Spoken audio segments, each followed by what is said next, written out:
I get it, there's a ton of projector ads that promise cinema-grade 4K and immersive gaming. Then you open the box, set it up in your living room, and realize the picture looks good on the listing photo but falls flat when you actually try to binge-watch a series or play a fast-paced shooter.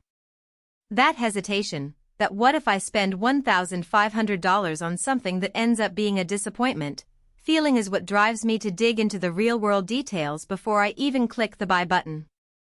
Link is in the description if you want to check the product details on Amazon. In this video I'm going to walk through what the NexiGo Aurora Pro MKII actually does in a typical home environment, who will get the most out of it, and who might be better off looking elsewhere. First, let's talk about the kind of space you need to make the Aurora Pro work as advertised. This is an ultra-short throw projector with a 0.21 to 1 throw ratio, which means you can pop it onto a coffee table or a low shelf and still fill a 100-inch screen from just a foot or two away. In practice, I set it up on a sturdy TV stand about 18 inches from a white wall, and the image filled the wall nicely without the keystone distortion you get with a standard throw projector. The fact that it's a laser-based unit, NexiGo calls it an ALPD 5.0 laser engine, helps keep the colors bright even in a room that isn't completely dark. I tested it with a ceiling-mounted LED lamp that was on full strength, and the picture stayed vivid, though you'll still notice a little washout compared to a dedicated home theater room. That's the trade-off. You can squeeze a big screen into a small apartment, but you still need to dim the lights for the best contrast. Contrast is where the Scene Adapt engine comes into play. NexiGo advertises a 30:0:0 to 1 contrast ratio, and the built-in dynamic iris actually shuts down parts of the lamp during dark scenes to boost black depth. When I watched a horror film with a lot of shadows, the blacks felt richer than I'd expected from a projector in a lit room. The downside is that the engine can introduce a slight flicker when you're moving quickly from bright to dark areas, which is noticeable if you're sensitive to any form of pulsing. For most viewers it's a minor annoyance, but if you're a competitive gamer who needs a consistently stable image, you might want to double-check how that behaves in your favorite fast-action titles.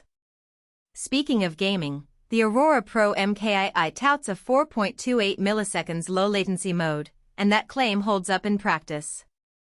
I plugged in my PC via HDMI and turned on the game mode setting, which disables extra image processing. The input lag measured with a high-speed camera was right around 6 ms, essentially invisible. In a 4K gaming session of Cyberpunk 2077, the texture detail was sharp, and the frame rate stayed smooth because the projector can handle a 4K signal at 60 Hz without throttling down to 30 Hz. The only practical limitation is the built-in speakers. NexiGo includes 60 W of audio with Dolby Atmos support, and while the sound is louder than the average tiny projector, it still lacks the depth and directional feel of a true surround sound system.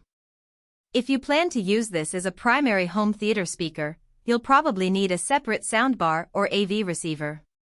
What about the 4K resolution itself? The Aurora Pro actually outputs a native Ultra HD panel, not an upscaled 1080p chip. That means fine details like the grains on a vintage film or the texture on a distant mountain are truly resolved. I compared a 4K Blu-ray of Blade Runner side by side with the same source on a 1080p projector, and the difference was immediate. The Aurora Pro rendered the cityscape with crisp edges that didn't blur into each other.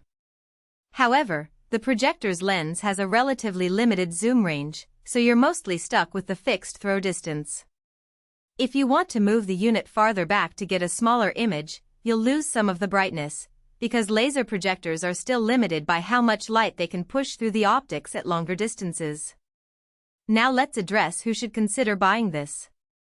If you're a Netflix binge watcher who wants a big screen experience without mounting a huge TV, and you're okay with a dimmed living room, the Aurora Pro is a solid pick.